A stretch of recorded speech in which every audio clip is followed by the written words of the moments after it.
All of my life, I have been bullied.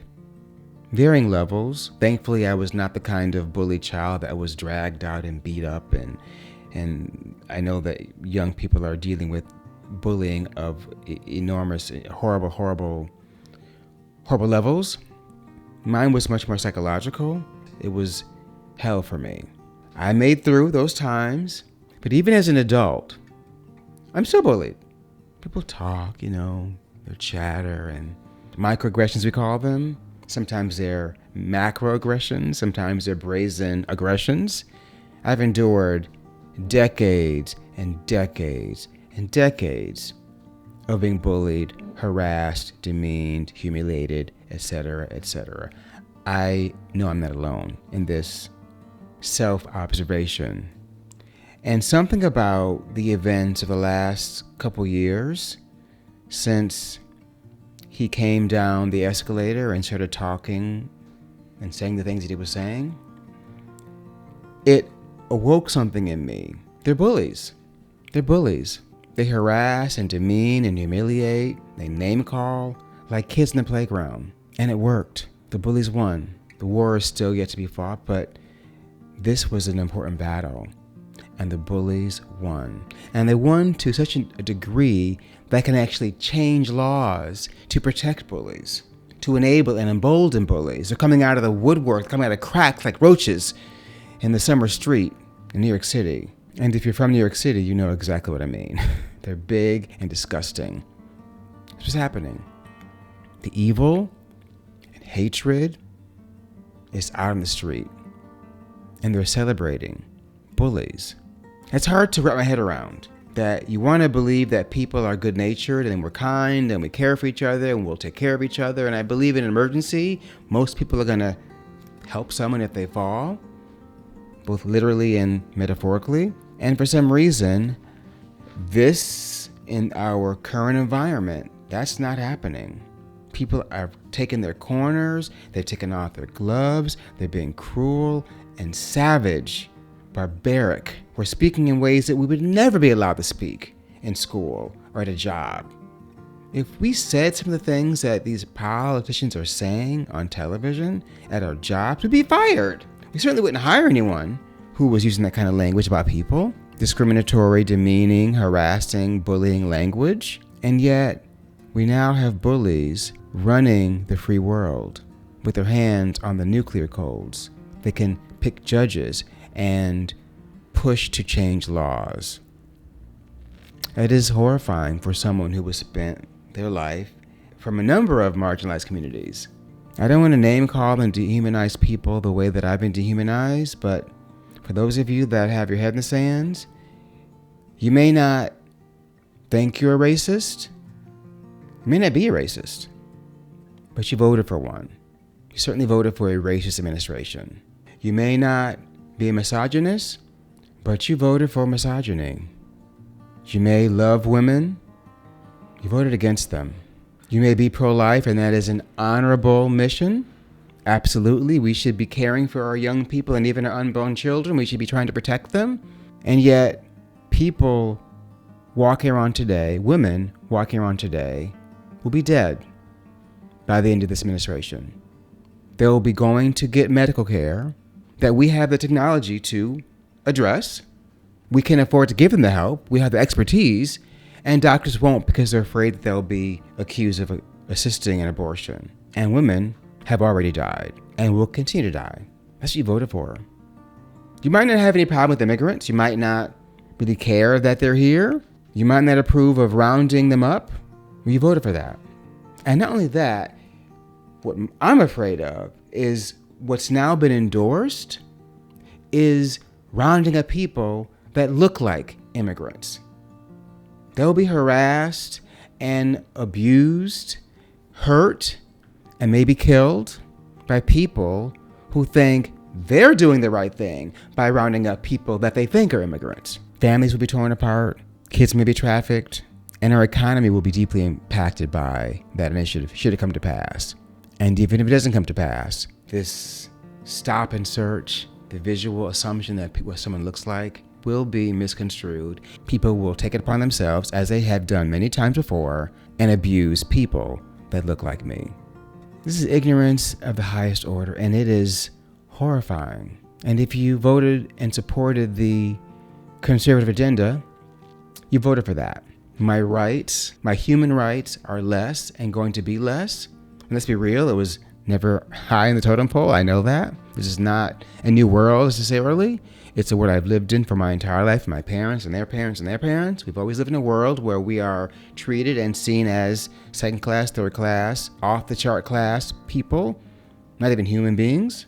And I would imagine, based on the eruption on social media, that I'm not alone in my feeling. So if you are a marginalized community, you know exactly what I mean. And I'm afraid for those of us who voted against our own interests in hopes of a better, brighter day.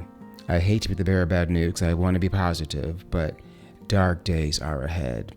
People will die, and things will happen that are really, truly unfair to innocent people because of greed and bullies.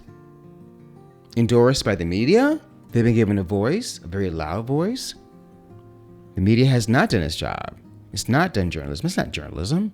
That's exploitation. That is, let's get as much friction on TV as we can to get as many viewers as we can to keep the advertisement coming.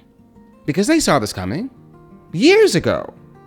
They've been saying this subtly, trying to compare both sides as equal, to deny the obvious double standard. Things are allowed for one side that are not tolerated on the other. What's the most horrifying is that through all the shenanigans, so many millions of people endorsed this, signed off on it brazenly. It's okay to say things that are racist and demeaning and humiliating. It's okay to mispronounce a politician's name on purpose to belittle her. It's okay to say awful things about a group of ethnic people. Trash and garbage and eating pets comes to mind. And all that's okay because they're not talking about you. If they were talking about you, I assure you this would be a different tone. But because they're not, you're okay with that.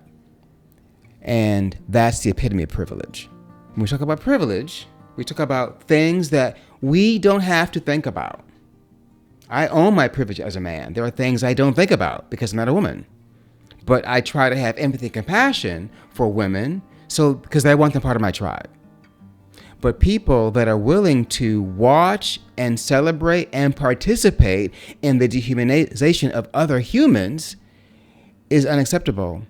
And yet, a majority of voters approved, supported, endorsed, and elected an administration that is known, whose total brand is dehumanization, as if there'll be a better world. When it all falls to hell, and it will, we are in store for some very bumpy times ahead. Everyone's not going to survive it. We're not all going to live through it. I'm not going to sugarcoat this at all. People are going to die. People walking around now will not be here over the next 2 or 3 years. And that's tragic and sad. And still we have to have hope. We have to focus on what we do. We have to remind ourselves of our purpose, our core values, and speak our truth loudly and respectfully. Use the power and privilege that each one of us have, because we all have some kind of privilege. Use that to help someone that does not. And try to help rebuild a community of love that we all really want to be. I think we're off track because people are feeling unseen, invisible, they're not heard, they're not celebrated, they feel demonized. Sometimes they have been. I'm trying not to do the same thing. I'm trying to say that my people that voted for the conservative agenda have their reasons, and they're still my brothers and sisters, although I have had to cut some friends and family loose because they voted against my human rights, against me personal. It was not about politics. We can have our conversations about policies and ways of doing things, but you are not going to look at me like I am not human. You are not going to take away rights that are born to me because I am alive. You're not going to make laws that make me less than you. That's not going to happen. And if it does, the pendulum will swing the other way and come back at some point. I may not live to see that day, but it will come back. And we will look back at this time and feel ashamed. as we have many, many, many times before. I also understand that many people that support the conservative agenda don't realize how extreme it's become. They're not paying attention. They're not watching the news. They're not watching the debates. They're not reading the fine print. They have no idea how serious Project 2025 is. Well, you're about to find out. And I assure you, no one in America, whether you voted for the conservatives, the independents, or the Democrats, no one will escape untouched by Project 2025 if it comes to pass. And they are already making phone calls and plans to enact it on day one. So if you don't know what it is, please go and have a look and get ready to stand up and fight it, because we cannot let that happen. I assure you, it's too extreme for most people that we know. No one wants to see women die in the waiting room when a doctor could help them. No one wants that. No one wants to see a child be forced to have a baby that is from their relative. No one wants that. No one wants to see immigrants, whether they're American or undocumented, torn from their families, ripped across continents and oceans, to be sent back to their homeland to be murdered. No one wants that. I know we don't want that. You voted for it, and some of you didn't know. And that's too bad, because that's why we're here. Because people have not taken the time to use their critical thinking and inform themselves. We've been saying it's the most important election of our time, and it has been, and it will be. And America may not recover for a very, very long time. I believe it will. I believe in people. I'm not going to believe that evil will prevail. But we are going to go into some serious darkness. And those of us that don't have means are going to feel it the worst. There are people in power that want to purge. They've wanted to purge for centuries. And now they have more means to do so. They will not be successful if we face this with resilience and hope, love, and some ferocity. You're going to have to stand your ground, speak your truth peacefully and respectfully, loudly, and be willing to stand up for others who don't have the privilege you might have. That's where we start. There's no happy ending here yet, except for this. As long as you can find acceptance in your heart, self-love, and do your best to love others, there will be some peace. People are about to have a very, very hard time. Maybe you and I will have a very, very hard time. We will get through until we can't. And we can't, it'll be time to pass on to the other side. I'm not sure this will settle itself in my lifetime, but I do know that the world has got a big wake-up call.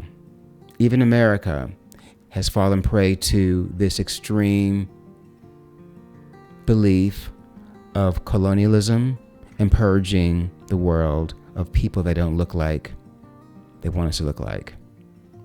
And they're afraid that they're now the minority and their day in the sun has passed. And it has. You can scream and fight as loud as you want, but you're not going to change the inevitable. The world is not yours. It's not anyone's. It is for all of us. Either you accept that, or eventually you will perish. You will no longer be relevant. We will do it with you or despite you. So if I were you, I would wake up and join the love. And for those of us that have love left, share it, protect it, and share it when it's safe. I'm wishing you all the best, and I will see you next time. I just had to speak my piece today in a form that I created, and I hope that you receive this in love and respect.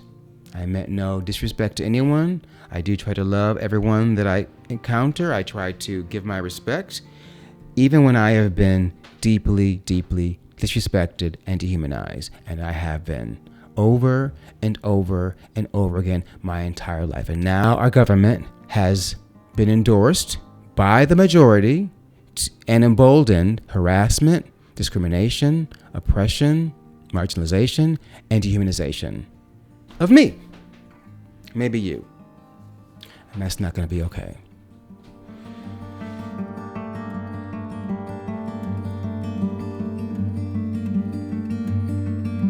I'll see you there.